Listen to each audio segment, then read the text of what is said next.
Heavenly level episode 68 में आप सभी का स्वागत है। जैसे कि हम सभी ने लास्ट एपिसोड में देखा था, मेरियाना घर आ गई थी। अब आगे एपिसोड के शुरुआत में हमें दिखाया जाता है वह टब में बैठी हुई होती है और अपने मन ही मन में सोच रही होती है कि चीज़ें उस तरह नहीं होनी चाहिए थी जिस तरह से वह हो चुकी है। अब मैं पहले से ही अशुद्ध हो चुकी हूँ। फिर वह आगे भी कहती है, क्या मुझे उसकी बात सुननी चाहिए? फिर खांसने की आवाज़ आती है। वह सुनिए घबरा सी जाती है और यानी थोड़ा सा चिल्लाते हुए कहती है, कौन है, सामने आओ। फिर वह हान की होती है, यानी कि उसके दिमाग में से आवाज़ आ रही है हान की। हान उससे कहता है, ओ ये मैं हूँ हान, मैं तुम्हें बताना भूल गया था कि जब हम दोनों 100 माइल के एरिया के दायरे के अंदर हो गए ना दोनों, तो हम दोनों अपने 5 सेंस की वजह से कम्युनिकेट कर पाएंगे। और ये कम्युनिकेशन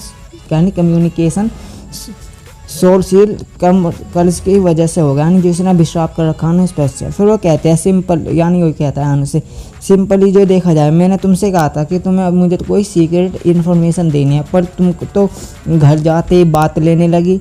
और हाँ, तुम ये बात क्यों ले रहे हो? तुम्हारी स्किन को पहले से ही बहुत ज़्यादा सॉफ्ट है। यह सुन वो बहुत ज़्यादा यानी थोड़ी शर्मा जाती है और कहती है, इतनी जल्दी? क्या उसने सब कुछ देख लिया? जी हाँ, मैं तुम्हें कभी भी माफ़ नहीं करूँगी। फिर बाहर से आवाज़ आती है, कहती है, मिस्ट्रेस क्या हुआ? आपकी चिल्लाने की आवाज़ आ रही है, क्या आप ठीक हो या मैं वहाँ हूँ?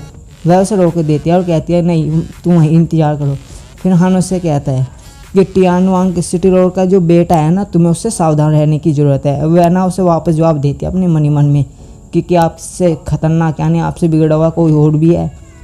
फिर सीन शिफ्ट होता है, वह बाहर आती है कपड़े वपड़े पहन कर बाकायदा बढ़िया तरीके से। तो बाहर वो लड़का खड़ा होता है, वह उससे कहता है, क्या तुम सच में सही भी हो? फिर वो उससे पूछता है, तुम्हें क्या चाहिए? वह उसे वापस जवाब देता है कि मैं तुम्हारे लिए 1000 साल पुरानी रेड हर्प लाया हूँ और उसके साथ 700 साल पुरानी वाइट रॉक भी लाया हूँ। वो कहता है फिर आगे, मुझे लगता है कि तुम्हारी हेल्प कर सकती है किसी चीज़ में।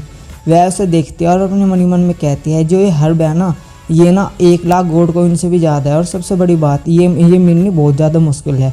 फिर वो अपने मन ही मन में कहती है, अगर जो मैं इन हर्ब को कंज्यूम कर लूँ ना, तो कम से कम 2 ग्रेड तो मेरे बढ़ ही जाएगी। क्या ये यान चैंग किंग है? क्या सच में इतना ज़्यादा अच्छा इंसान है? फिर हानस के मन में कहता है, वही पुरानी वाली बात है। लड़के की ऐसे गिफ्ट देखती है, लड़के की उठ झुकना शुरू कर देती है। क्या तुम पागल हो क्या? मुझे तो लगता है वो पागल इंसान तुम्हारे साथ भी कुछ उन्हरपुरट करने की फिराक में है। और तुम जानती क्या हो ना हर्ब के बारे में? अगर जो तुम इन्हें हर्ब को कोशिश करोगे ना कंज्यूम करने की, तो तुम्हारे साथ वो हो सकता है जो अभी अभी हुआ है। फिर उसे याद आता है कि अभी अभी हुआ क्या है।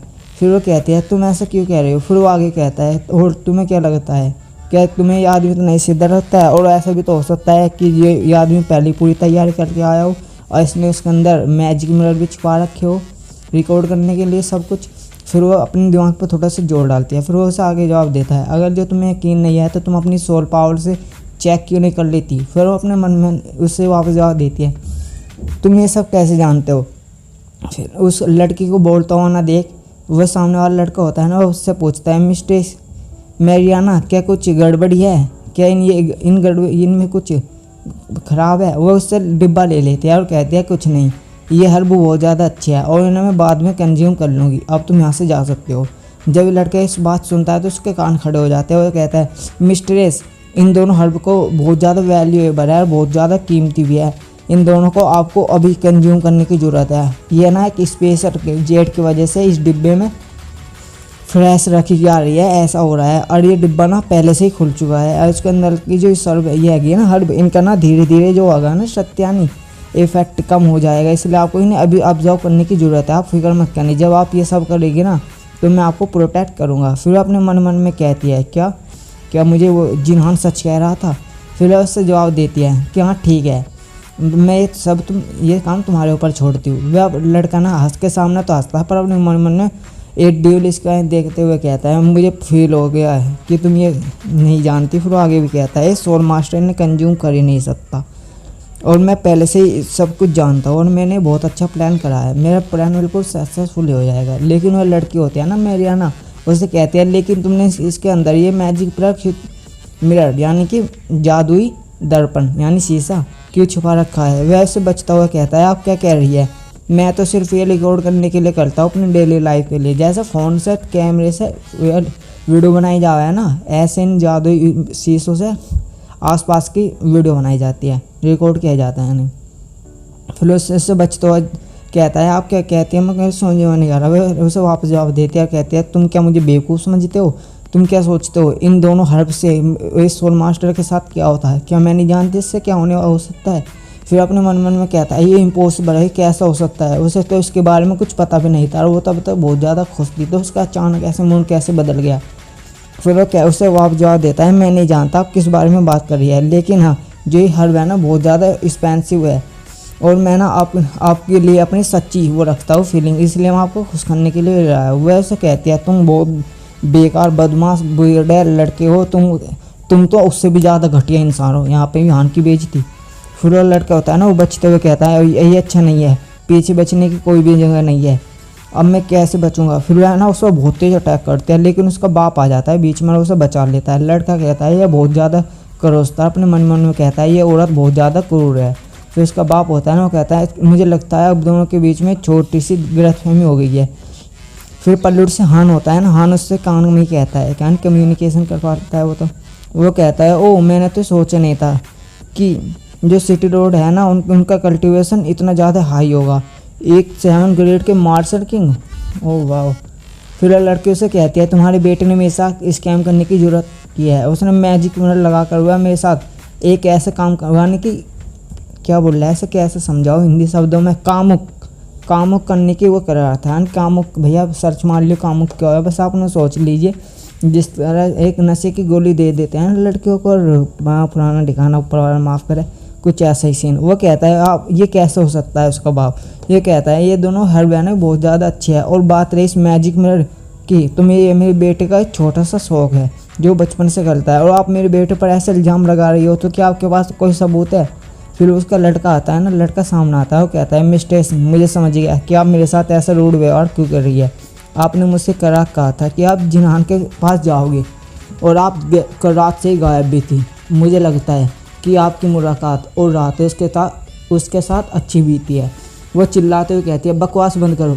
फिर होता है ना उसके साइड में यून से पता नहीं क्या नाम है इसका, तो हम भी याद ना हुआ।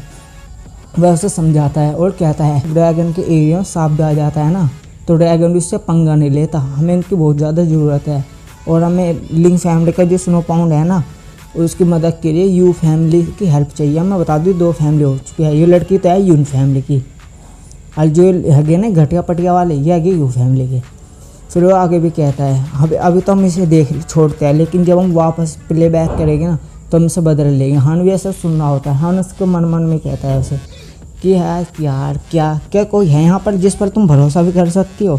लड़की अपनी मुट्ठी बीतती हुई रह जाती है। फिर वो कहते हैं लास्ट नाइट मुझे मेरे स्पाई यानी जासूसों ने मुझे कहा था कि जो उसका वो होगा ना लिंक फैमिली का ओल्ड मैन है ना पुराना बुढ़ा हो, उसने ना लिंक फैमिली उस जैन फैमिली के फेवर में कुछ किया है, इसलिए मैंने अपना जो इरादा है ना वो बदल दिया है। अब हम उसे दूर से ही देखेंगे और इस अपने स्पाइयों को उस पर नजर रखने के लिए कहेंगे उसकी लोकेशन पर, और जो स्नो पाउंड है ना हम उसकी लोकेशन भी ढूंढ लेंगे और जिंगान है ना हमें इस यानी रोक नहीं पाएगा। फिर रात का सीन होता है, जिंगान आसमान में देखते हुए कहता है कि आज रात पूर्णिमा है ना। वो उसे वापस जवाब देती है हाँ मास्टर आपने बिल्कुल सही कहा। तो वो कहता है तो जैसे कि ओल्ड मैन ने हमसे कहा था कि उस स्नो पाउंड का गेट है ना वो आज रात अपीयर होगा। फिर लड़का ना गेट में लात मारता है और कहता है उस बुड्ढे ने आपको ये भी बता डाला।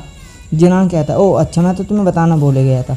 फिर वो बच्चा चिल्लाते हुए आता है और कहता है तुमने उस बुड्ढे को ऐसे कौन सी ड्रग्स दे दी जो वो तुम पर ऐसे दिल खोल के वो कर रहा है ना कि। फिर वो कहता है अगर जो तुमने उसको टच करने की ज़रूरत की स्नो पाउंड को तो सबसे पहले तुम्हें मेरा सामना करना होगा। फिर हान होता है, हान उसे कहता है पहले तो अपना हाथ हटाओ। वह लड़का उसके मुँह पे मुँह उड़ाते हुए बिल्कुल चिल्लाते हुए कहता है कि तुम्हें कोई भी हक नहीं है मुझे ऑर्डर देने का। फिर वो कहता है वो पुराना बुढ़ा उसने मुझे कहा था कि वो ट्रेनिंग देने का फ़ैसला कर रहा था और लेकिन उसने मुझसे कहा था कि वो मुझे कभी भी नहीं छोड़ेगा, लेकिन अब इसकी फिर वो और भी ज़्यादा गुस्सा हो जाता है ये सोच कर। फिर वो कहता है कुछ भी हो तुम क्या मुझे इडियट समझते हो, और उस पर हमला करता है। हमें दिखाया जाता है ये हान और उसकी बहुत बड़ी लड़ाई होती है। हान अपनी मन में देख कर उसे कहता है ये इतनी छोटी सी उम्र में ये एक ग्रेड 3 का मार्शल किंग है, लेकिन जो इसकी शक्ति है ना बहुत ज़्यादा टेरिफाइंग यानी खतरनाक है। क्या ये स्नो पाउंड का इफेक्ट है फिर हान यानी उन दोनों में भाई लड़ाई होती है। हानफिल कहता है जब कोई बच्चा बिगड़ जाता है ना तो उसके डैडी को उसे सब सिखाने की ज़रूरत होती है। फिर वो लेवल 2 डेरिफिकेशन में चला जाता है, यानी अपना रूप बदल लेता है और कहता है रुझान मैं तुम्हें बचा लूँगा अपने मन ही मन में। हमें दिखाया जाता है कि उस लड़की को ये महसूस हो जाता है कि कुछ गड़बड़ है, और इसके साथ हमारा एपिसोड ख़त्म होता है। अभी तक आपने मेरी वीडियो को लाइक नहीं किया तो लाइक कर दीजिए, चैनल को सब्सक्राइब कर दीजिए और जल्द से जल्द टैंक का ड्रीम पूर्ण करवा दो और हम भी अपने चैनल पर स्टोरी लगा लिया करेंगे। Thank you.